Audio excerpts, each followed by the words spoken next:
Okay, everyone, we are so excited for you all to have joined us today for the next session of our Campus Compact Impact Award Series. We are joined today by our colleagues from the University of Virginia and the Lugo-McGinness Academy. They're going to be talking to us today about their Youth Voice YPAR project, and we are very excited that they're here. I'm going to turn it over to Jessica to get us started today, and we are excited to learn more. Jessica. Perfect. Thank you so much, Laura, and thank you all for coming today. We have a little bit of like an overcap of our work and then some discussion questions at the end, but I will go ahead and start sharing our screen. Share. Yeah. Yeah. Great. So yes, again, we'll be going through just our community engaged partnership between, again, UVA, University of Virginia, and Lugo-McGinness Academy, and talking through what we do when it comes to YPAR and highlighting some of the work that youth have done within the partnership, and then kind of opening it up for some more in-depth discussion. And just for here it is, just for kind of housekeeping. Feel free to use the chat if there are any questions come up while we're chatting through our work, or use the raise hand option. We are very much open to opening it up for questions in the moment or at the end. But yeah, feel free to use the chat if anything comes up. And I think that's the biggest housekeeping I have. So just to kind of set the lay of the land for today, we wanted to just introduce ourselves. Again, we're representing a partnership between the University of Virginia and Lugo-McGinness Academy. And we came together to introduce YPAR to the students within the academy. So we'll talk more throughout the presentation about this partnership, but we really wanted to just first introduce ourselves and how we came together. So I can start and then pass it to Olivia and Carly. But I am Jessica Forrester. I am a research scientist at the University of Virginia within the School of Education. I came to UVA after I finished my PhD at the University of Minnesota as a postdoc working with Youth Action Lab, which is a youth participatory action research space within the School of Education. And we focus on community partnerships in Charlottesville, mainly introducing young people to what research can look like, especially in their own context. And we have worked in schools and out of schools just to, again, empower youth, make sure that they know that adults are out there that care about what they care about, and we're here to support them in whatever that may look like. So I'll stop there and pass it to Olivia. Great, thank you. I'm Olivia Burke. I am a third year PhD student in the Research Statistics and Evaluation Department within the School of Education at UVA. I've been at UVA for a very long time, since 2017, as a student. So I was there undergrad and through my master's.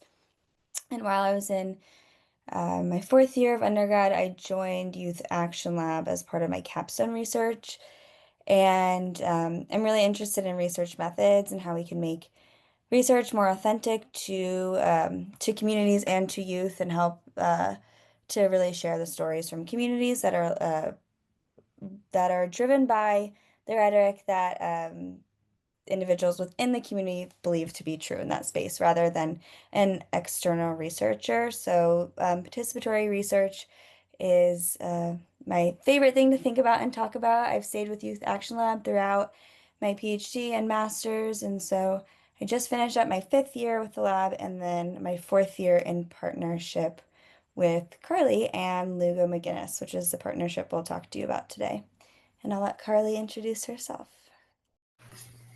Hi everyone, my name is Carly Dergangi. This is my fifth year at an alternative setting called Lugo-McGinness Academy, and we're very lucky also to have the partnership with the University of Virginia. Youth Action Lab, and we have been doing YPAR there ever since we received a grant through the Virginia Department of Education on innovation in education. And I love, even though I work as a reading teacher there, I love to be able to use one class time to explore with students the way that YPAR can change their communities.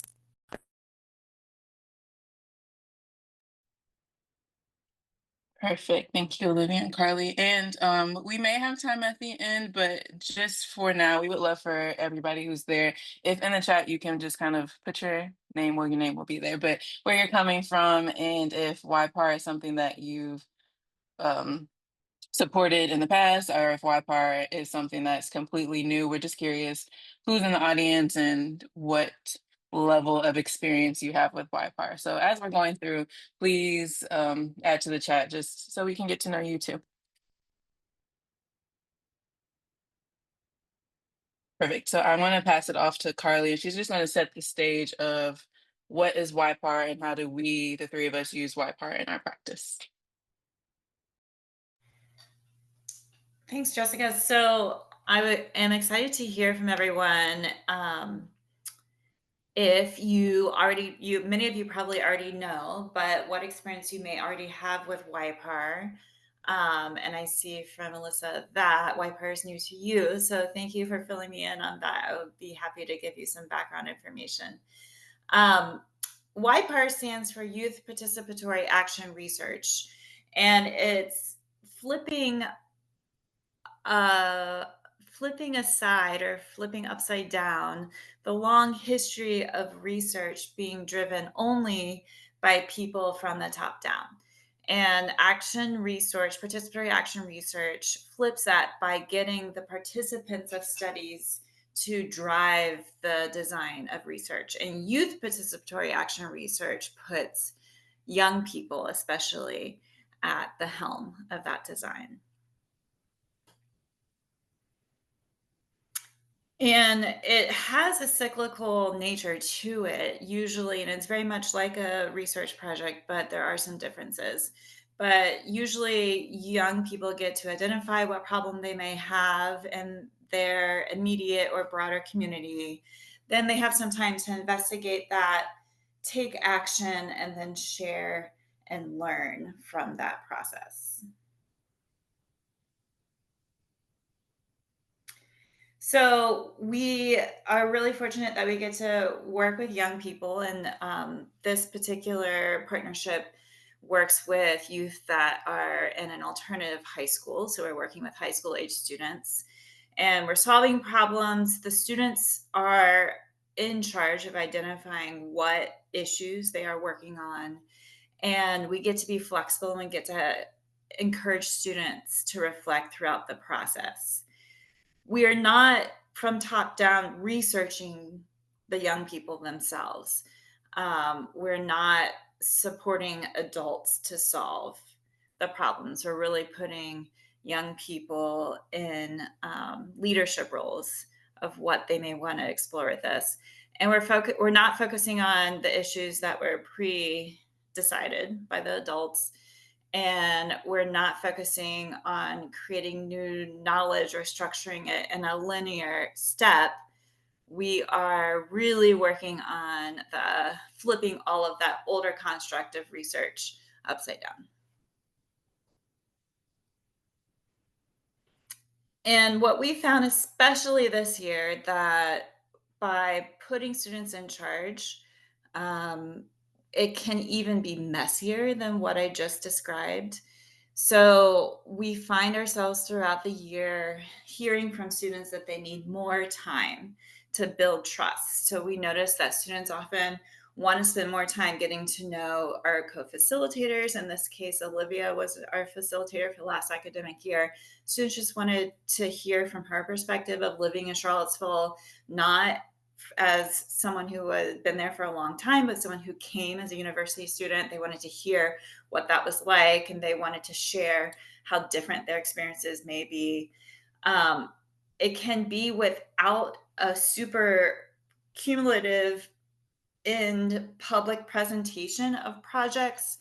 we heard from students in many cases that they were not interested in presenting the project in a big way that may be very adult-centered. In previous years, especially to kind of check the boxes of that initial grant that we had. We had, for example, one school board presentation, and we had one faculty meeting presentation. And then with other projects, students said, you know what, I want to do this one project just for myself. I want to find out. One student said, I want to find out how to navigate the university hospital and their prenatal care, and I want those findings to be for me. So we learned how to be flexible and not to gear that end product in a very adult check the box way. It can also be, instead of students being under the weight of the burden to have to find a community problem and to solve it, we noticed this year that students thrived if they were just asked to pursue one interest or one source of joy. And for example, one student pursued making a documentary about the history of dunking and what basketball means to him and what it feels like in his body to dunk. So that was really fun for us to be able to give full access to community resources, but not necessarily to find a problem and to solve it in that the way that we had approached it in years prior, but it could just be focused on interest and joy. And it's not always that cyclical perfect circle that I had in the previous slide. More so with this graphic, it sometimes takes lots of turns, starts and stops, switching topics, switching partnerships, switching resources. There are lots of redirecting moments that we love to go with.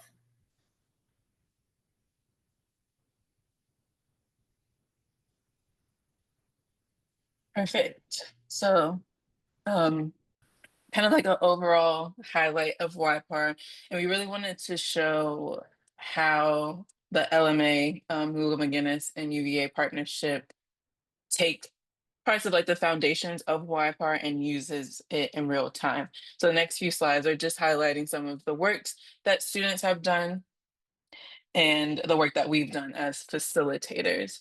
So a lot of on the slide, but I'll kind of walk through. But I really wanted to highlight just the overall partnership and the process of YPAR within Youth Action Lab and Lugo-McGinness Academy. So again, like Carly said earlier, we came together under Department of Education Virginia grant, and that started the partnership in 2021.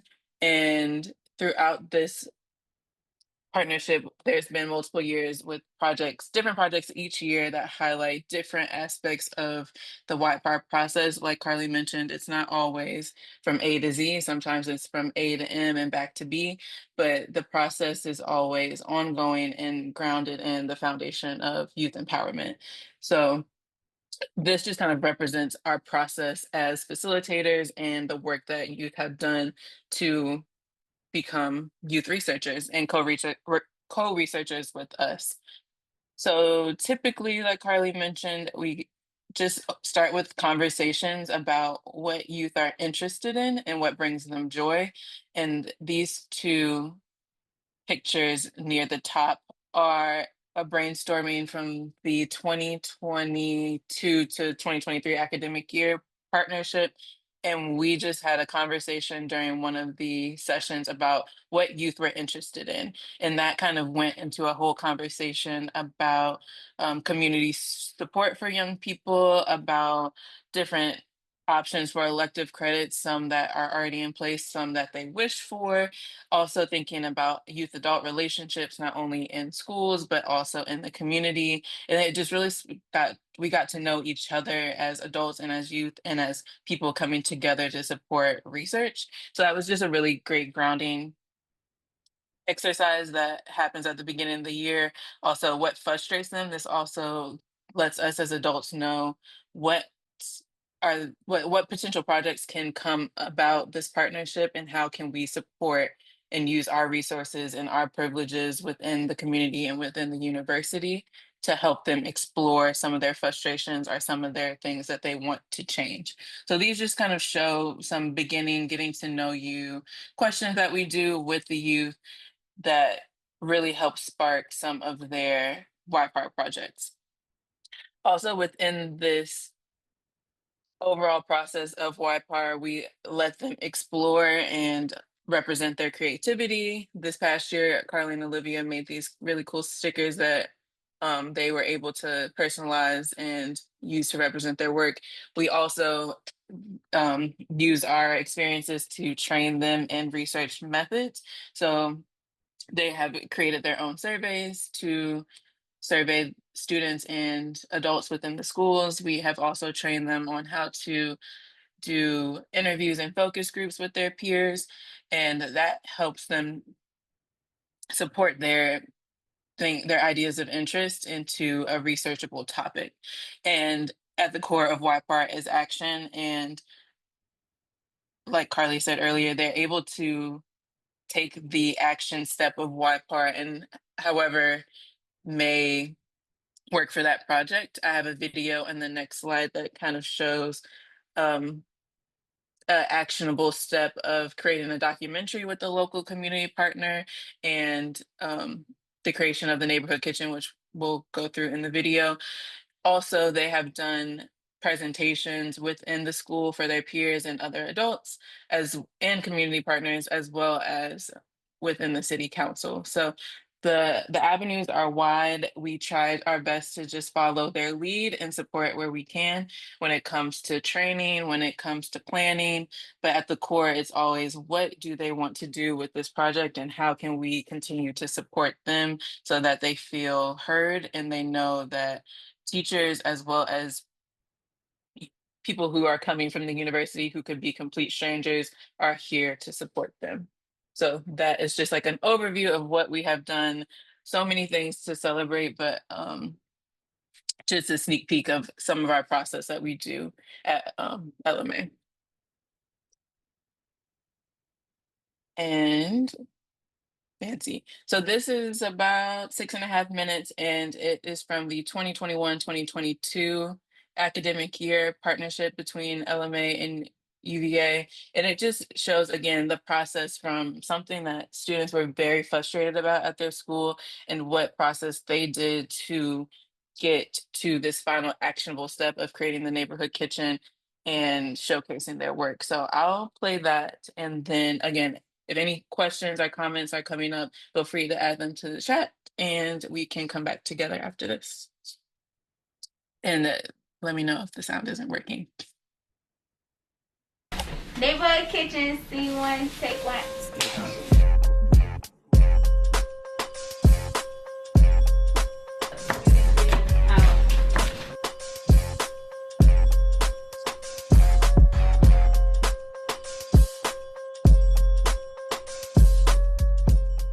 So Paco, tell me about your research project. You were doing research projects in school and you and another student got started on a topic first. What was your topic and where did you go with it?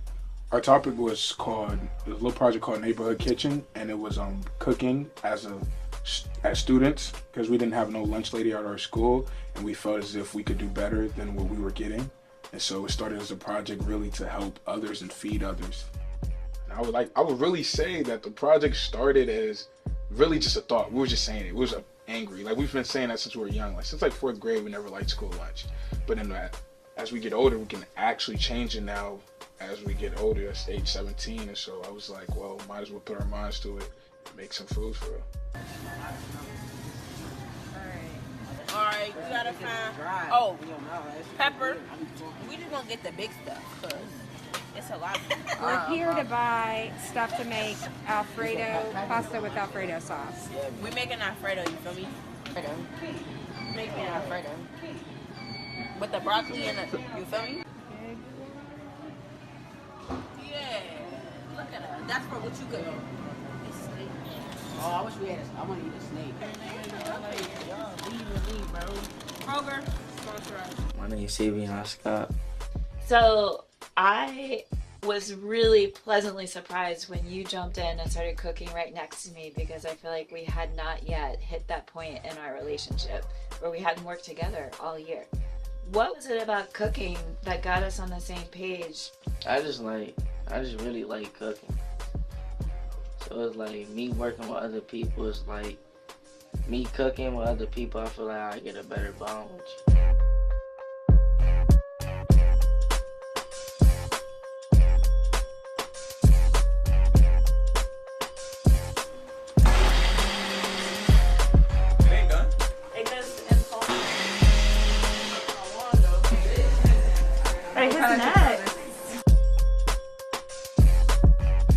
So I'm a graduate student at UVA, and I work with a lab that facilitates Youth Participatory Action Research, YPAR is what we call it. And so we wanted you guys to pick something that you were really passionate about. Working through this project, it's been really cool to see you and Kaveh and Paige and all the students take a leadership role. Like, I've really seen you guys grow over the year and become like young adult leaders, and I think in that way that's been like the best outcome for me, to see you guys use your voice to make a change and like really be confident in yourself in that way. That's been really awesome. Okay, the lunch we used to get before, let me tell you word for word.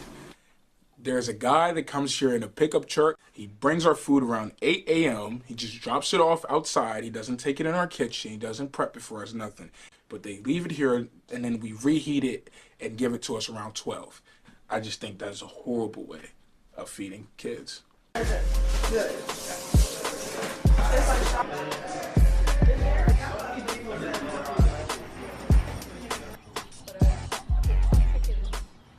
And you had one research idea, which we haven't done yet, where you wanted staff to eat the student lunch, and students would get to eat the lunches that staff often bring from home. Ooh. It says potato, salmon. Search me up. What's it taste like? Okay, let me just try to describe it.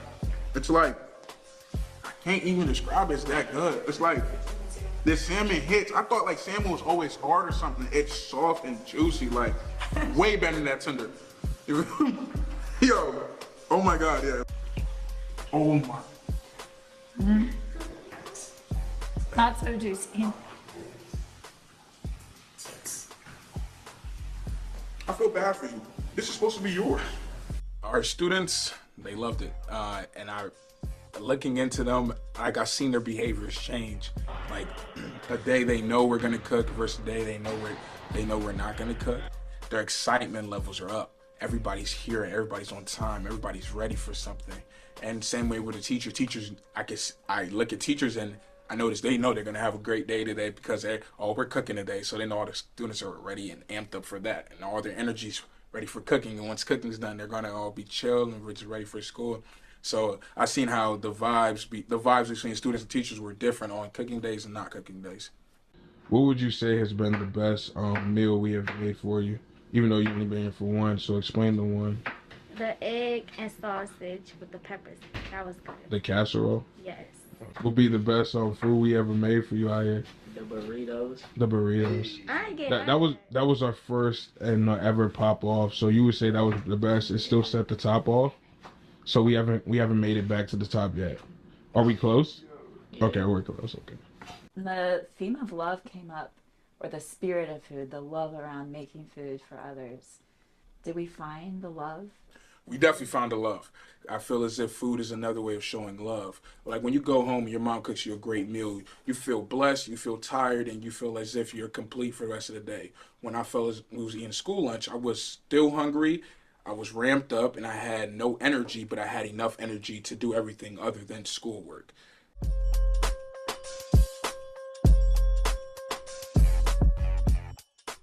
So I would say Neighborhood Kitchen is the kitchen for the neighborhood. Everybody, just join our neighborhood and be a part of our community. LMA out.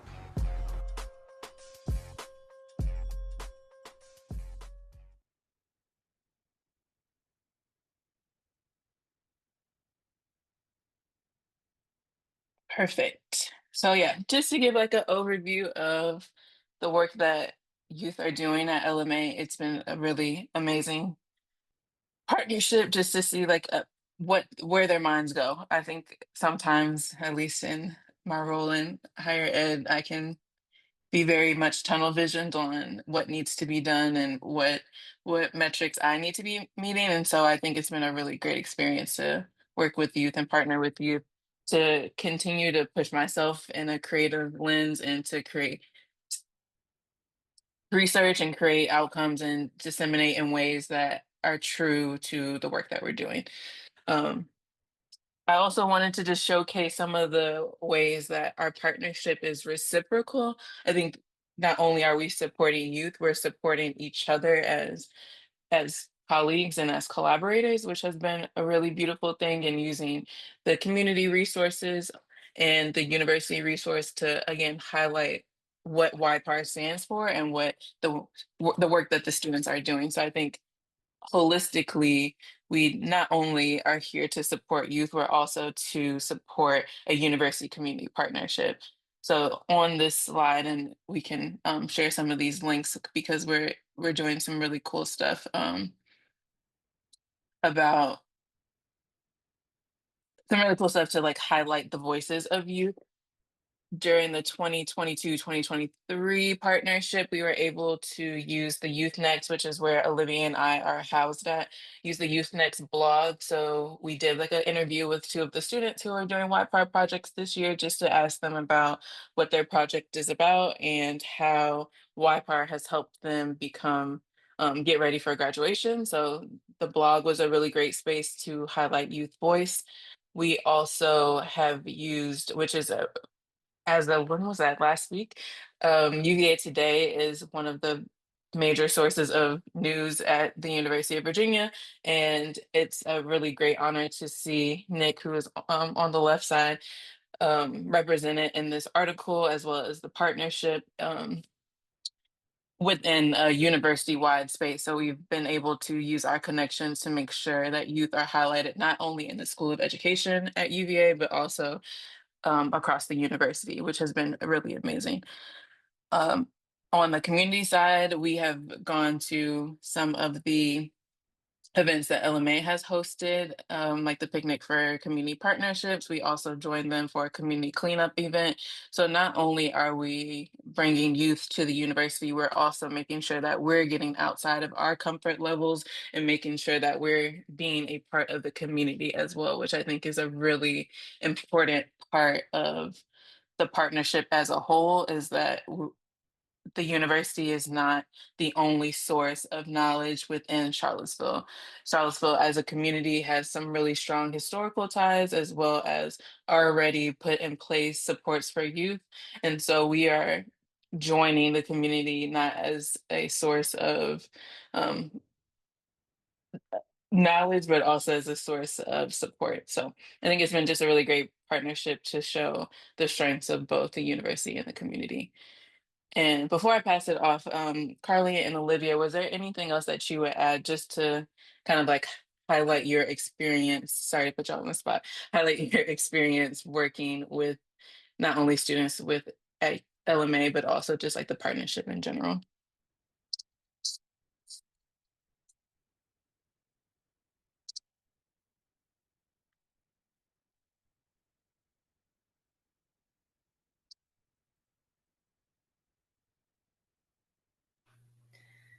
I just wanted to add that as a high school, public school practitioner, the whole process and collaboration has been such an asset to growing my practice, because Olivia and I are not only reflecting each week and making sure that we're using evidence-based um, moves, but we're including students in that discussion. And that I've been an English teacher before I was a reading teacher. And so it wasn't until the format of having everyone from the room at the decision making table was I able to be truly reflective of how I serve as a facilitator for students at a high school.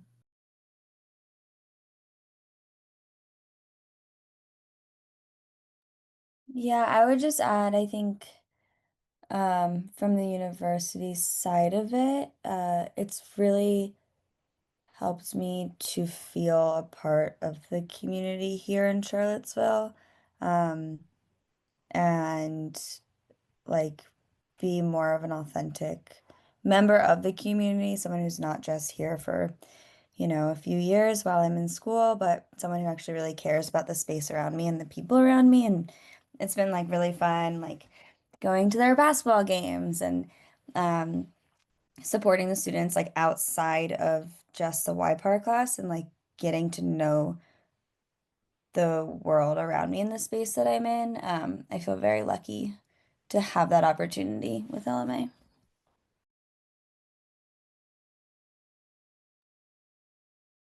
Perfect. Thanks, y'all. And yes, we can definitely share the slides and a link to the video as well. Perfect. So that was kind of just like an intro to what is YPAR, what do Carly, Olivia, and I do with the students at LMA. So I'm gonna pass it to Olivia, who's gonna lead our discussion and conversation.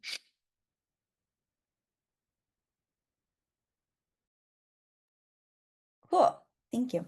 So we weren't sure how many people we would have today. Jessica, do you want to do you think breakout rooms is a good option, or do you think we could do a whole group? Does anyone have a preference? Let's open it up for general like any questions that's come up that you have for Olivia, Carly, and I, and then maybe we can just stay together and see how the two questions you have go, and then we can, if a lot of questions come up, maybe we can split up too afterwards. Perfect. Cool. Okay, yeah. So we got an idea of who y'all are from the chat, and maybe experiences with YPAR. But we also want to make this webinar helpful to y'all and think about what your goal is for joining the webinar, or maybe answer any specific questions that you might have that have come up so far. And then we have some more specific discussion questions that we can go into. But we're more than happy to answer like any different questions. And I know a lot of people are coming from higher ed, and Carly and I have experience. So I started as an undergrad, but then as soon as I became a master's student, I had undergrad research assistants a few years. And so engaging other university members and students with the work is something that has been also really rewarding and a big part of what we're doing with the partnership. So that can also be a point of discussion. But does anyone have any questions right off the bat, or like want to share like maybe what their goal is or something they want to learn in this time?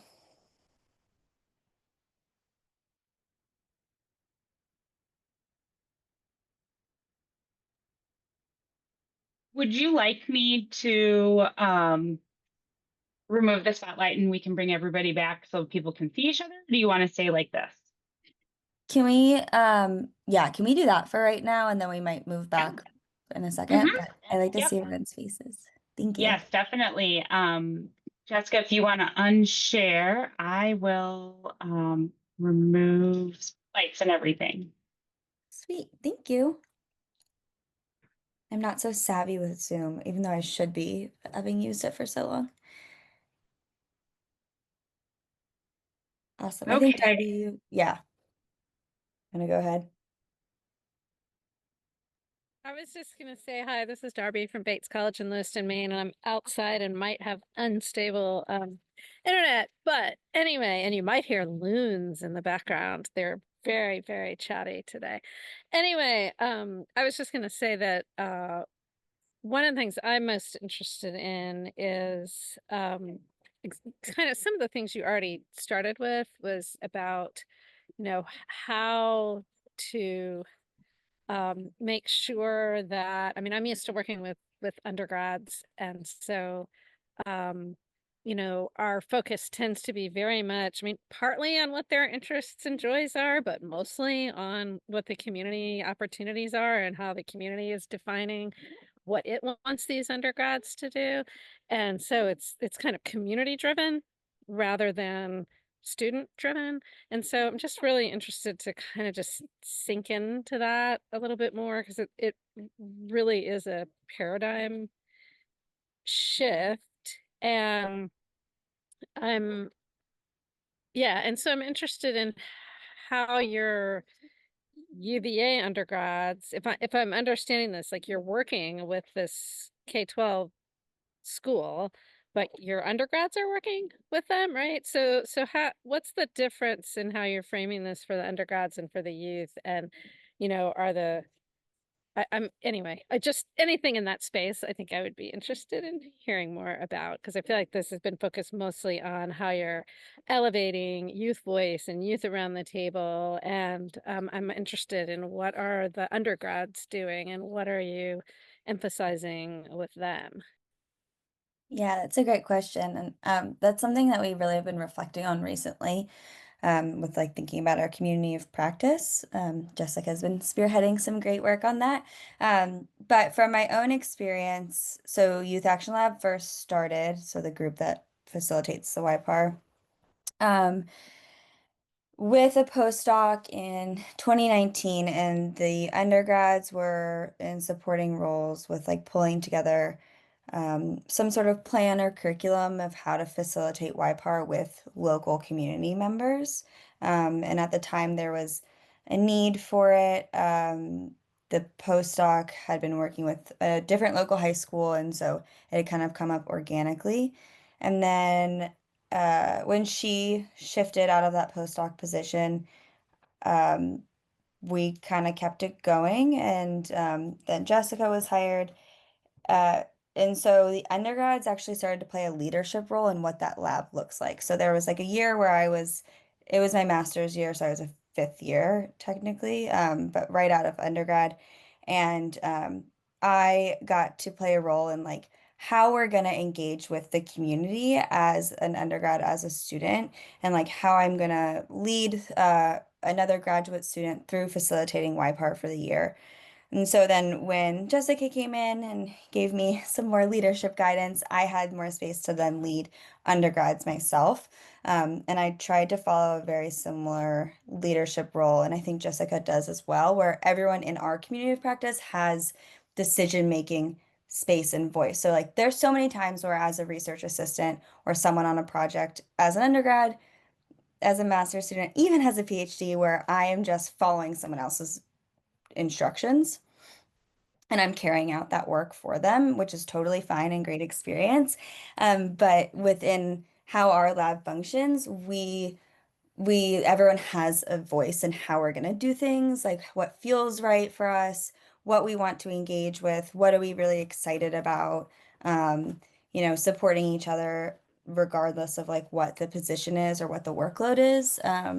We definitely all have our own specialized roles and things we're really good at, but we listened like wholly. Like if one of my undergrads was like, I don't think that lesson plan worked out very well today, and I had created the lesson plan, like I'm not going to be offended by that. I'm going to take that feedback and be like, all right, like what do we think worked well and like what didn't work well? Like what was a miss there? And like creating that um, even more like casual relationship with them.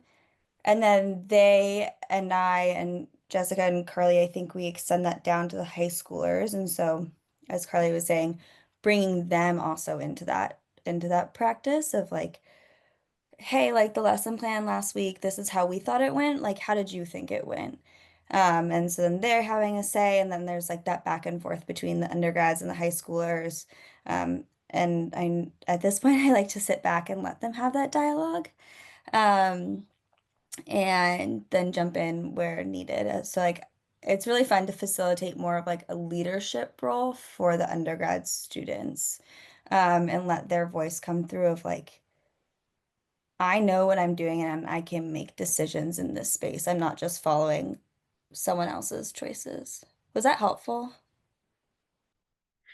Yes, and I think some of what I was putting into like some of what you shared, I think where you were talking about undergrad students as researchers, and I was mixing that up and thinking those were the high schoolers that you were talking about. So I think I was just confused, and I've probably confused everybody on the Zoom screen. So sorry about that. But what you just said actually was helpful, because it just highlights more about the process and how it's kind of, it's iterative. Obviously, if it's going to be participatory action research, then everyone has to be participating fully in all the research decisions, and that's going to be modeled and mirrored from facilitators to undergrads to the high school students. So yeah, thank you.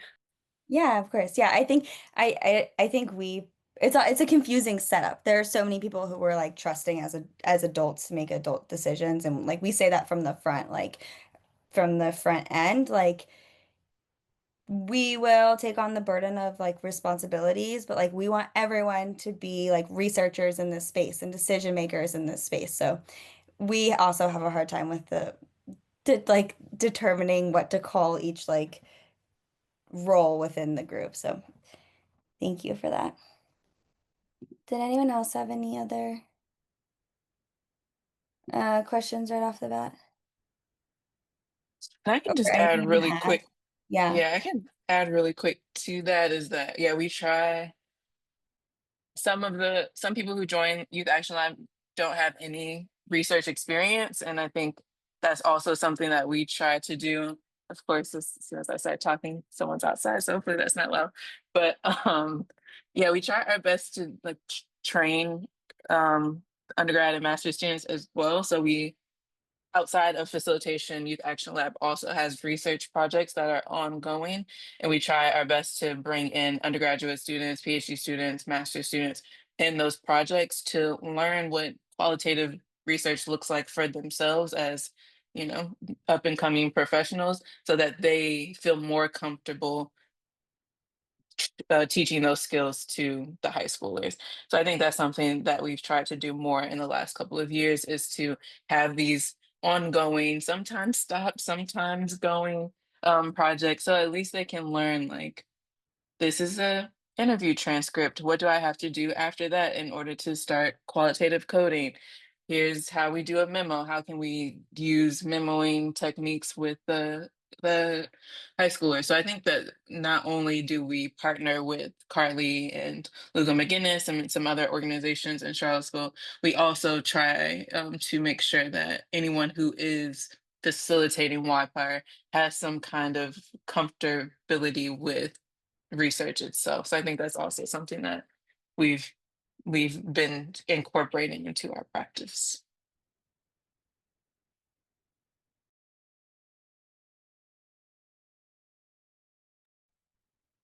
Carly, I didn't know if you wanted to add anything. Related to what's been coming up, I also wanted to just speak to the unique nature of this partnership. This is an alternative high school in Charlottesville, and students sometimes can choose to attend this high school, and in a lot of cases, they are asked to choose to attend this high school after some sort of presentation from the comprehensive high school. They're sent to the smaller setting. And so the nature of YPAR is that everyone in the room needs to be a trusting participant in the process. And so at this school, it sometimes requires a long process, like I said, to regain the trust of participating in school, and for very good reasons. And at the same time, we find students who, for various reasons of exclusion, may have been roaming the halls a lot from the comprehensive high school, or skipping, or being suspended. They have such a unique perspective as researcher, because they have been observing the constructs of school many times from an exclusionary space.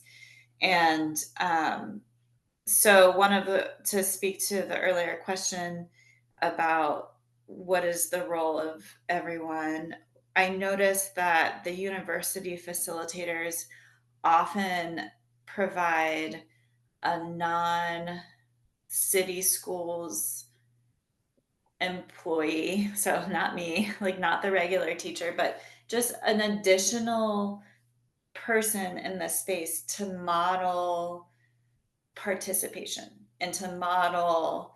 And sometimes it starts so small. Sometimes it starts with just modeling being vulnerable, answering the ice breaking question. And one of our biggest takeaways from our first year of partnership was we would sometimes have very structured icebreakers with the people in the space. And then sometimes we just needed to let that icebreaker go for a long time because it was going, and how much growth was happening by reflecting on our own lived experiences and being able to build off of each other's sharing. And so the YPAR process not only deconstructs and invites a new way to teach and engage with the research methodology, but it's also just this incredible way to participate in school that is specific to this alternative setting. But I know that that type of exclusion happens on small levels and big levels in so many settings. So it's just a great tool to invite participation.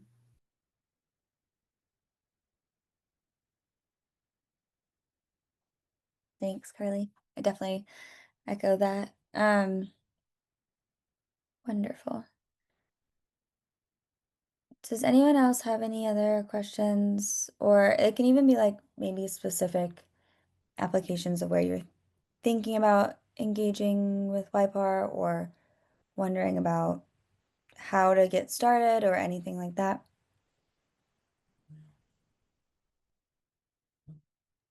I mean, if nobody else is jumping in, I got another one, which is just, I'd love to hear if it's relevant, you know, how informed consent IRB stuff works all the way kind of across all of this, because that seems like a gnarly thing to take on. I'd love to hear how you do it. Yeah, that's a great question. I'll give my answer first and then Jessica can take it from there. So I'm a PhD student, as I said, and I gotta graduate at some point. So I'm actually in the process right now of trying to get IRB for more of an adult-led research project that I want like authentic youth voice to participate in. And so there are resources available. There is a site that we can link, I think out of a California school or maybe New York, about how to go through the IRB process with youth participatory research in mind. There's also a really great group of researchers at UVA who've created a city training that's accessible to high school students, which is, I think, a big initial barrier. And so we actually have had other projects where high schoolers or individuals under the age of 18 are on IRB.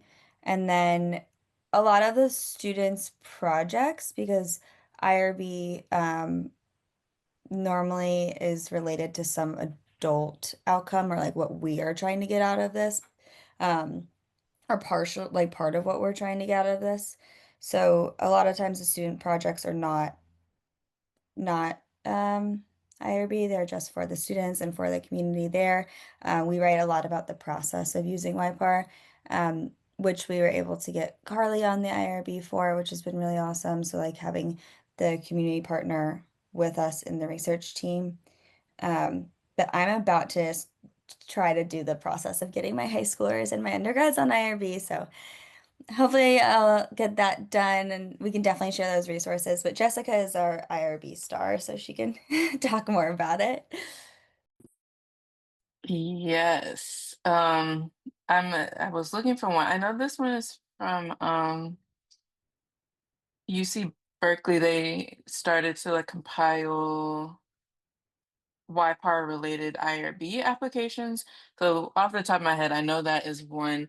Olivia, if you can find that, I can't remember the one that you were thinking of. So if you can find that one and put that in the chat, that would be great.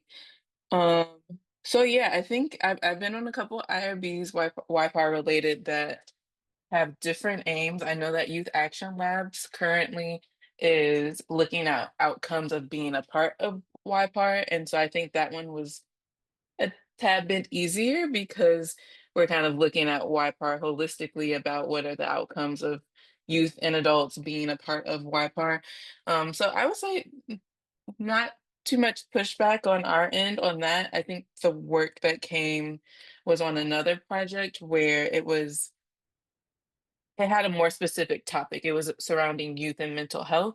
And on that, there was adult and youth researchers um, completing this project on youth and mental health. So on that IRB, this youth researchers themselves were not, one, they were not employees of the university, and they also had never done anything related to ethics training. So I will also give a caveat that that project was longer going. It was oof, 2020, I think it started 2023 and we just ended that project. So about 2 years. Um, so there was more time built into this YPAR partnership, youth adult partnership, where we could dedicate a couple of months, to be honest, to just learn more about city training. And so that one we were able to have very specific sessions to go through the different sections of IRB, I mean, of city training or of ethics training, and teach them about that. They were able to take the test for UVA, and then they were able to become city trained and actually collect data alongside adults. Um, and so that one was a little bit more in depth, but also I think it was pretty reachable. I think also another thing that was a hurdle was to just get approved as well in Charlottesville City Schools. So that was a separate application that we had to complete after we were done completing University of Virginia's IRB. So I think all that to be said, I think that it's definitely doable. I think it just depends on do our youth collecting data? If so, more time would be needed. So I think that's where we've run into roadblocks. I think topic wise, at least at UVA, community engaged research is becoming more popular. So I feel like we didn't have that much pushback to say like, no, this research isn't relevant. I think it's just making sure that youth are trained properly and that the connection with our community partner was already in place is what took like a little bit more time when it came to IRB.